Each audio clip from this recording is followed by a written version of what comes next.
Welcome to About the Winelands. In this show, we'll be chatting to leaders, influencers, wine producers, restaurants, winelands businesses, and other role players. Tune in every Wednesday, Friday, and Sunday for our latest episodes. You will find us on YouTube, Facebook, Instagram TV, Google Podcast, Apple Podcast, and Spotify.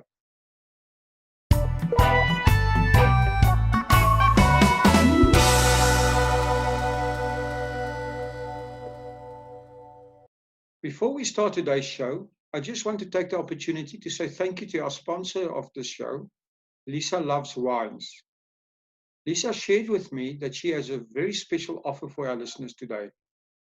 I'm not sure if our listeners are aware, but magnum-sized bottles are becoming very fashionable in Europe, and I think South Africa will follow suit shortly. So as part of her Biggest Beautiful campaign, Lisa will be offering a discount on 1.5-litre magnums. This is also a great Father's Day gift or a birthday gift. We will leave the details and links on how to get this awesome offer inside the description. Now, on with today's show. Hi everyone and welcome back to About the Winelands. Today I'm talking to Rijk Melck. Rijk is the owner of the esteemed Muratie Estate in Stellenbosch. Welcome to About the Winelands, Rijk. It's a pleasure. Thanks very much for inviting me, Willem. That's very kind of you.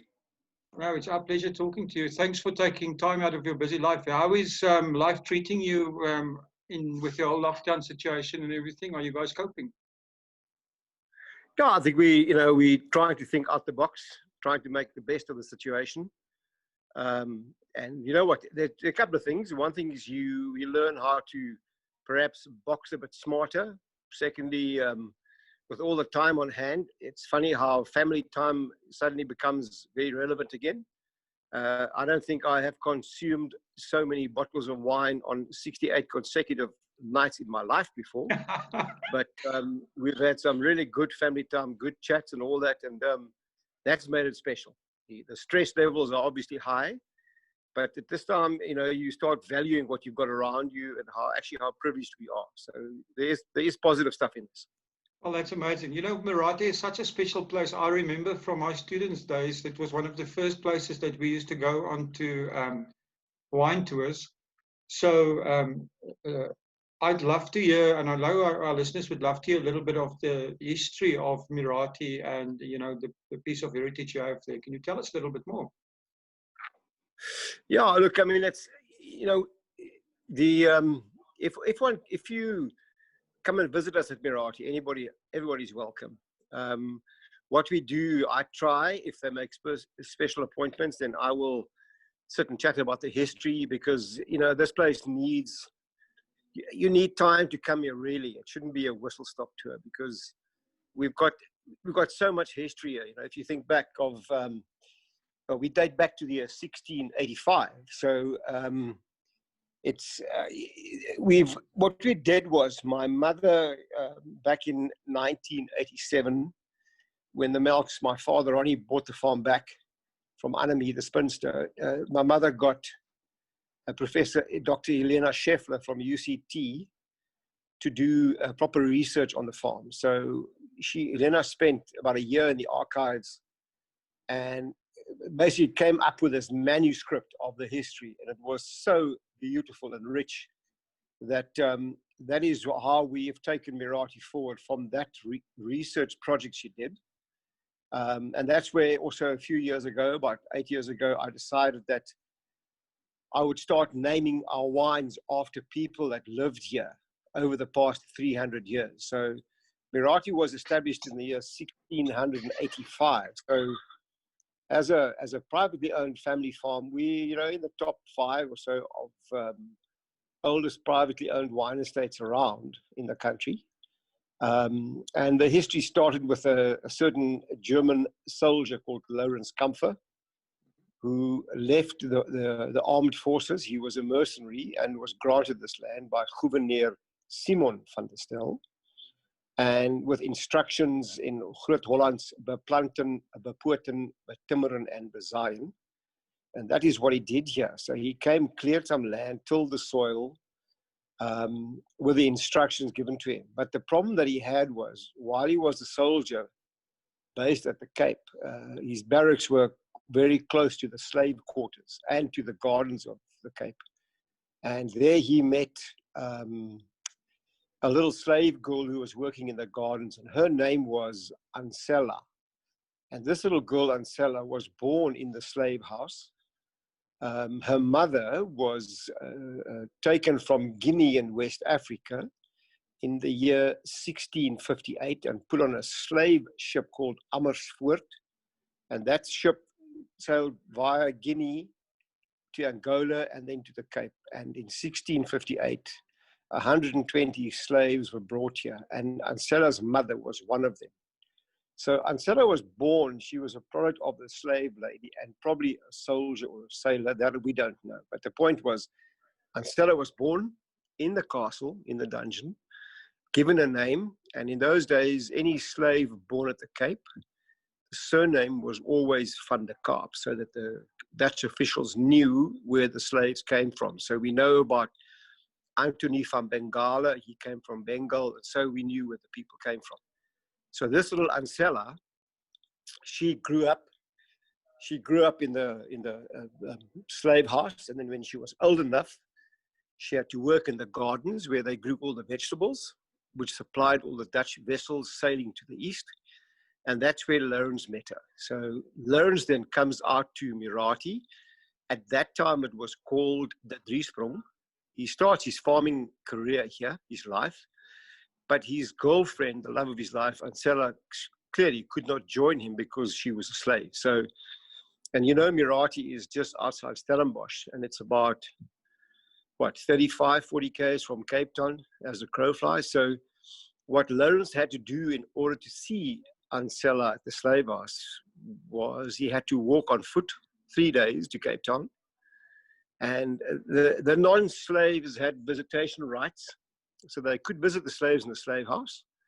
And what happened in the evening was 8 o'clock at night, they would take a roll call and check in all the slaves. And then at 9 o'clock, they would ring a bell and all the non-slaves were thrown out of the slave house. So Lourens did this for a period of 10 years. And wow. After 10 years of visiting her,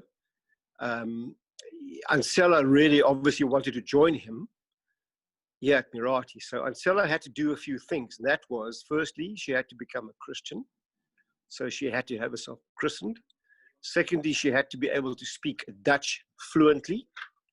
And thirdly, she had to prove to the governor that she would be of no financial burden to the governor. So Lourens obviously said, okay, he will cover that base. She could speak Dutch, and she was christened. So they set her free. And on the 28th of June, 1695, Lourens fetched her at the slave house, brought her to Muratie with the children now that she had by him, Cornelius, Jacoba, and Achaniki. And they were the first rightful owners of Muratie back in the time. Interestingly enough, when the title deed was signed over, it was 33 days after Simon van der Stel took control of the Cape. So that gives you an idea of what was going on. So then they lived here, and then in 1715, Lourens passed away, and then Ancella became the owner. So well, it's quite unusual though for an emancipated slave to become the owner of a little wine farm or a little farm at the time. So Ancella took over and she ran Muratie until the year 1735, and then she sold the farm. To give you an idea, when she sold the farm for 2,500 Dutch gulden. And to put that in perspective, a mercenary based in the barracks in the Cape was earning 25 gulden a year at the time. So wow. Ancella, did quite well for herself in her life. And then there were quite a few owners, very sporadic few owners. And then the next important one for me or for the Melck family is that in the year 1763, my ancestor, Martin Melck, who came from from Ostpreußen, from Prussia. He bought Muratie in 1763 and gave it to his daughter, Anna Katharina. And at that time, when Martin Melck bought it, he owned all the property at the foot of the Simonsberg Mountain, which then included Uitkyk, Kanonkop, Muratie, Delheim, and Knorhoek. This was all one big farm that the Melcks ran. So Anna Katharina married a guy by the name of Beyers, which Anna Katharina's father was in favor of, because like Martin Melck, Mr. Beyers was a staunch Lutheran. And I'm not sure if you know, but Martin Melck, at the time when he bought Muratie, was a very big player in the Cape. In fact, I think he was the wealthiest man at the Cape at the time, because he owned a lot of property. He was in construction. He owned all three, can you believe it, all three taphuis licenties. So basically all three pubs in Cape Town that supplied wine to the sailors and everybody in the Cape, he had the rights to supply that. So he was a really big player. And so when Martin gave it to his daughter, he agreed when Beyers took her hand in marriage. And Martin and Mr. Beyers were both staunch Lutherans. And at that time, the Lutheran faith was verboten, was not allowed. So in Martin's warehouse in Cape Town, still there today at Strand Street, where they would sell the produce to the sailors and the ships, on a Saturday after work, all the Lutheran people used to get together and have a hidden church service, a scale kerk. And because of Mr. Beyers being part of that group, Martin was quite happy to hand his daughter over to him. So Anna Katharina and Jan David Beyers, they became the owners in 1763. And then this Melck clan, Beyers Melck clan, farmed here for about 120 years. And then it disappeared. And then 115 years later, in 1987, the spinster who owned it then, Alberta Annemarie, she then phoned my father because she knew my dad. Because as a young winemaker, my dad studied winemaking. As a young winemaker, he used to come to Muratie to buy grapes from her for Stellenbosch Farmers Winery. So Alberta knew the history. So when she turned 79, she phoned my father and said, look, I have no children, I have no next of kin, and I would like you to take the farm back into the family fold with a few conditions. And that is that, number one, you would continue in the tradition that she and her late father, George Paul Carnes, had farmed the place, and also to respect the environment. And my dad was only too glad to oblige. And as you asked earlier, and that's what I'm doing now. I'm here, I see myself purely as a custodian of this magnificent place with these 300-year-old trees, incredible terroir at the foot of the Simonsberg Mountain. And yeah, that's what I do. Every day I get up here, I look out northwest, I see Table Mountain, I can give you the weather report in the morning of what's coming, like the northwest coming in right now and the rain we're going to get. So it's a beautifully located piece of land, this. And I always say to the people, you know, Lawrence Comfer was granted this land. And in those days, we might think they were old or those people was in the dark days, but they were clever. He had all the land to choose from, but he chose this little piece at the foot of Simonsberg. So he was clever. And I can tell you, when I sit there at his old house, which still stands today, which today is an art gallery, I often sit outside his house there in the evening, and there's such an incredible energy there. You know, there are trees around me there that were planted by Lawrence, and so the energy there is really special now. Interesting about the trees is I actually watched the history of the slave trade in Cape Town not long ago, and I think in the program they said that the tree that these two were married are still there on the farm, the old oak trees. Is that true? Yeah. So there's a magnificent tree right at our tasting room here. And this tree is more than 300 years old now. And this tree would have been planted by Lawrence and Ansela. And there are 2 or 3 other ones around as well that you can see. I mean, they are of the same era. So yes, absolutely. This tree is still here. It's magnificent, magnificent tree. And again, I sit here quite often and there's energy there in that tree that's just, I mean, it's just amazing. Really, really incredible. That's amazing. You're giving me goosebumps as you're telling the story. So, you know, all these little things, I'm telling you now, Lawrence's house is still standing here. The original little cellar is still part here. George Paul Carnett, who owned Muratie from 1926. As you might know or might not know, but George Paul Carnett was an artist, first and foremost. Secondly, very much a bohemian man of note.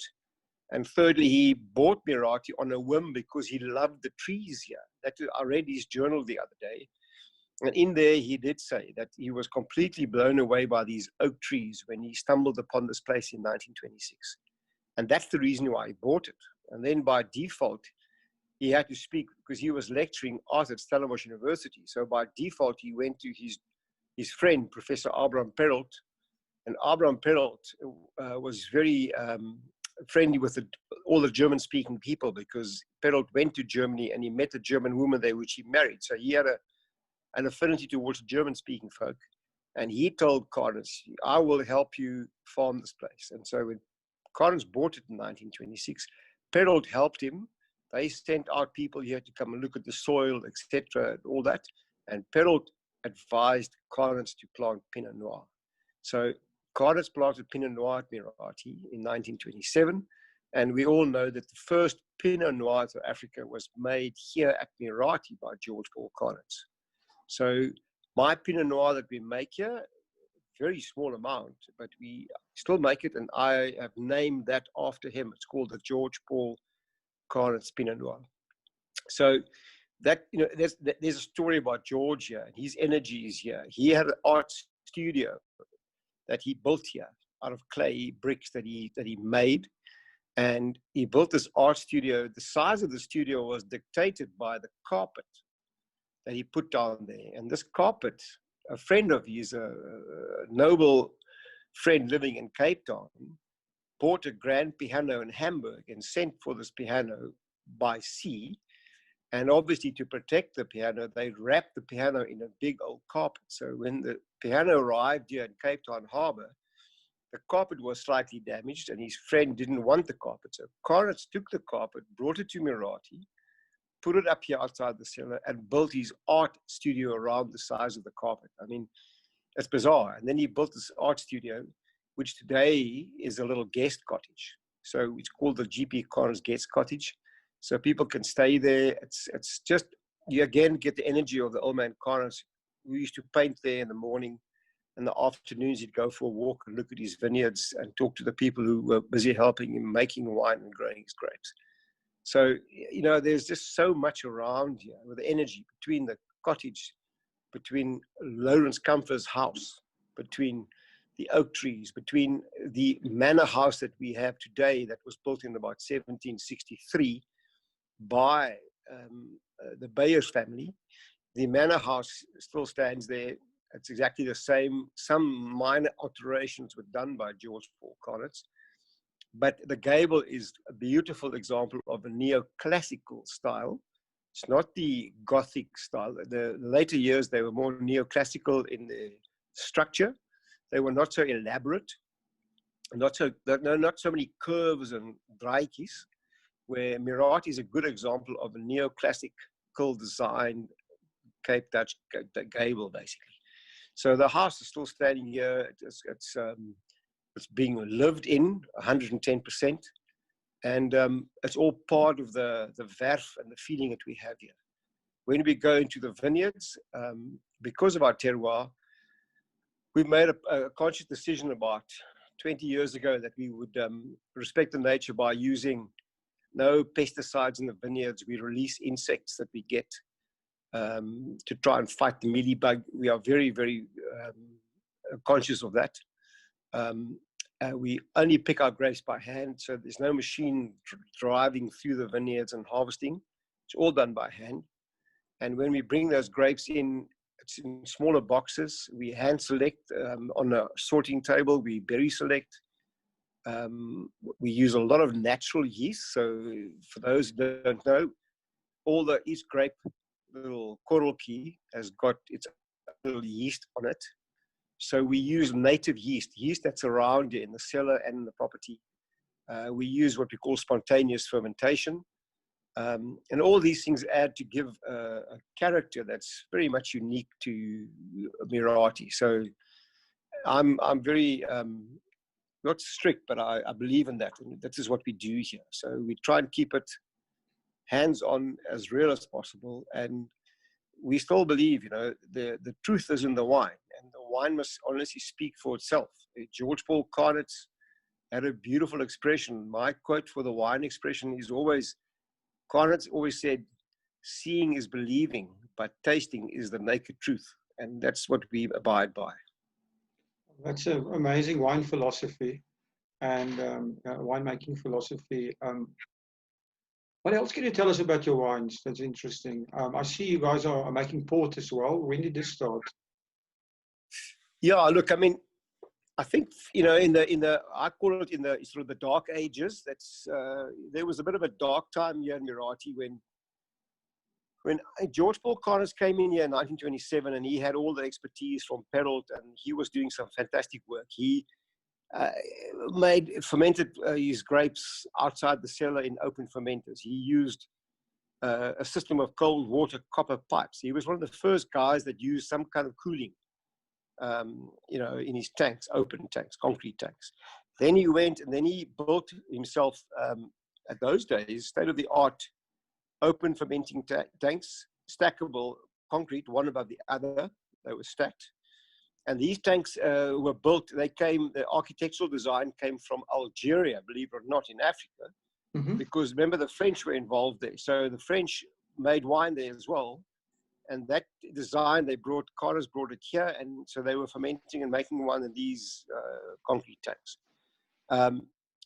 He was quite sort of proactive and pushing the boundaries. But then when Alberta, his daughter, took over, it became, she didn't want to change anything. She wanted to keep everything the same way her father did. So in that process, things slowly got watered down a bit. You know? So the red wines and the white wines, some years were stunning. Other years, they were not very good at all. But Carnot started making two things. He made a fortified red, a port in those days. He called it a port, which though we can't use the word anymore, but we use a Cape Vintage, Cape Ruby, late bottled Cape Vintage. And he made a white port called the Amber. Now, those two wines, because they are made by fortifying with brandy spirits, you can, to a degree, sterilize your wine. So when you do your fermentation, at a certain point, you add the brandy to it. So the brandy will kill all the yeasts and all the nasty little bacteria, and it will sterilize the product. So there's a better chance that the fortified wine will stay fresh and healthy. If you made a still wine, be it white or red, and it was tainted with acetic acid bacteria, then the wine will spoil and become vinegar. So over the years in the town, Annemie and Ben Prince, our winemaker, port, the Maratti Port was a very well-known drink and definitely one of Muratie's tipples of choice, in spite of the fact that there were some stunning years of Pinot Noir, etc. And the red velvet and the claret. But the port was always, if you came here and you drank port, you knew it was going to be a good bet to buy and to drink. And when I came here in 1988, 89, it was the case. Everybody knew Muratie Port because Carnot started making that in the early 30s. So, and I totally agree. We still make a beautiful port, and we spend a lot of energy with that. In fact, the oldest vines we have here, port vines, were planted in the year 1977. So that's quite old. But I took it upon myself. I just said, you know, we are living here. We're living. My neighbors, Knorhoek, my neighbors, Rustenburg, Knorhoek, Delhi. These are all my immediate neighbors, and they've always made beautiful wines over the years. And there's no reason why we could not do that. So it's taken me about 20 years to grow that with new plantings and new barrels and some techniques in the cellar. But today, you know, it's cheeky of me to say that, but I mean, the Muratie red wines are on the world class, on the stage now. I'm not shy anymore to pour Muratie wines to anybody. 30 years ago when I started here, I wasn't confident in pouring the Muratie wines. But today, I'm not cocky and I'm not, you know, big-headed, but I really am modest about it. But I know what effort's gone in here, and I know what honest work has been put in here. And for that reason, I can quite clearly say now that apart from the fortified port wines, our red wines and the white wines are world class. It's taken a time, but it's there. Beautiful. Oh, that's amazing. So, right, when people visit the farm, I mean, besides, I mean, obviously the wine and the art, what else can people experience there? What do you offer guests? Well, I mean, before the little virus came along, you know, my wife Kim started. She likes cooking. You know the old story. Oh, your wife Kim, she cooks so well. Why don't you start a restaurant? You know, don't ever tell anybody to do that. But we did it, and after 4 years of Kim working in the kitchen, she really grew something special here. It's not big, it's small, say 50 covers maybe on a Saturday or Sunday, but it's good, honest cooking. And Kim started that, and now we've got a little team working with her. So you can come and have a very nice meal here, apart from the wine tasting. It's the little restaurant farm kitchen that we run here. We've also now built, with the help of Topia, Mirant, and Arena, they've built fantastic mountain bike tracks here. And really, again, it's of the best tracks around the Western Cape, no doubt about it. It's all single track cycling. Trail runners use it as well. It is for the skilled mountain biker. It's not for the weekend warrior can come and do some of the tracks. But if you really love mountain biking and you're good at it, this year is absolutely stunning. All the guys, the overseas people, Team Cannondale, Team Scott, they all come and train on these tracks for the Epic. So we've got beautiful mountain biking here. And then we've started a little, well, not little, but we've doing a joint venture with a company to do weddings here. So we had a very good, book heading out now for this next year. But obviously the virus came and has sort of taken the carpet, ripped it out under our feet. So we just have to tread the water now until next year. But if you want to have a wedding, this is also an opportunity where you can come and do it. And what more special place to have a wedding here? I mean, it's just, you can get married under the big old 120, 150 old camphor trees, and then have a pre-drinks under Ancella's 300-year-old oak tree, and then move around the corner to the canvas, the Muratie canvas, and there your view of Cape Town is just superlative. So there are a lot of things we've done over the years here, but yet we still retain the honesty and the sincerity that this is a wine estate, and our focus here is to create premium wines. That's awesome. You've been talking about the virus, and obviously the coronavirus has forced all of us to rethink our business models a bit. Do you have any changes or new ideas in mind? Well, I mean, you know, there are a few things. I think, as I said to you now, small, what I think is the internet or the IT guys, the more new way of looking at things. We've done a few virtual wine tastings now. This has really pushed us in the direction of Zoom meetings, doing online tastings. That's been quite interesting. It's really been quite funky for me. I've really enjoyed that. And then I think what we'll do now in the future, when the small groups come back again, tour groups that come, and if they make an appointment, which we prefer, we could give them far more smaller special attention, because I think the Maratti history, you know, should be told more often to the people, and not just to come in here, let's taste 4 or 5 wines and move on, but rather come here and spend some time, listen to the stories, taste the wines, and absorb the whole package, instead of just saying, well, we're going to do 3 wines and then we're going to scoot off. So rather come here with your mind. I want to learn about the place. I want to learn about the history. If you're not a big lover of wine, it doesn't really matter, but come and listen to the stories, taste the wines. You will be surprised. You might love them. So these are all things for me that I find with the virus now, is that, you know, people are looking at things again from a different angle. The people walk past the Protea now and they stop and they go back and say, wow, look at this Protea. Isn't it beautiful? And where in the past they'd walk past and say, oh, well, there's another, you know, one of the Western Cape's flowers, and carry on. But that's me. Maybe I'm becoming old and sentimental, but I do think that this has made us think a bit more about what we want to do and where we are, and our policy about everything in life. Well, I think you're right. And I also think that, technology gives us the opportunity to record and keep these stories and raise awareness about the fantastic offerings we have in the Western Cape through other avenues, right? Which will Absolutely. bring more people to come actually experience it in person over time. Yeah. No doubt about it. No doubt. I mean, we travel. We all, when I go overseas to sell wine, I try and go and see places and all that, and I see how other people do it, and I compare what we do, and I still think, there's room to be small is also beautiful, and just be sincere about what you do, and it will pay off. That's my motto, really. Yeah. So, Rick, your wine journey has been a lifelong one. But what is your most important thing that you've learned through this journey?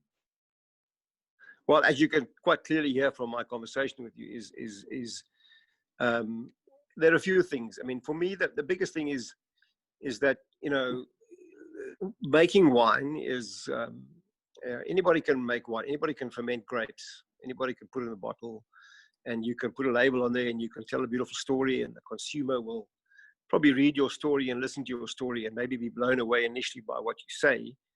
But at the end of the day, the consumer needs to taste the wine and feel whether they like it or not, and does everything gel with them? Does all make sense? So what I'm trying to say is marketing is a very important part of your product. But at the end of the day, still, what you put in the bottle, you need to be proud of what you've done and be sincere in what you do. That's basically what Hutting, our winemaker, and myself and my team with Desmond, that's what we do here, is the sincerity, honesty, integrity. In the winemaking, you have to do it. You don't get 2 or 3 chances. You have to be real and stay true to your choice and your ideas and what you do. Awesome. So, I mean, you've touched on it already, but I'm going to ask you again to give us your favorite wine quote, because I loved it. No, as I say, Old Man Carnets, I wish I'd met him. His daughter, Annemie, I knew, the spinster, but Old Man Carnets, that these are little things. Seeing is believing, tasting is the naked truth. That is what our motto is. That's what you have to believe in. Oh, awesome. Rijk, it's been such a pleasure talking to you, and I think people are going to find this, our listeners will find this extremely interesting. How do people find you? If they want to get hold of you, whatever, how do they get hold of you? They must just come to Muratie, look for this grumpy oak with the long hair that walks around. Yeah. Okay, awesome. You know what? Easily, our website's very easy. It's just www.muratie.co.za. We've got a great website. I've got a lovely team here. Lawrence in the tasting room. Desmond is our sales and marketing guy. And then Hutting, my winemaker, and the assistant winemaker, and our team in the vineyards. We're a small group, but anybody who comes here and asks, where's Hutting, where's Rijk, where's Desmond, they will all be able to tell you where we are. So it's a nice family, working family that lives and works here now. Okay, well, we'll put the links in the description. And thank you very much. I appreciate your time. I know you guys are busy. And good luck with everything. And thank you.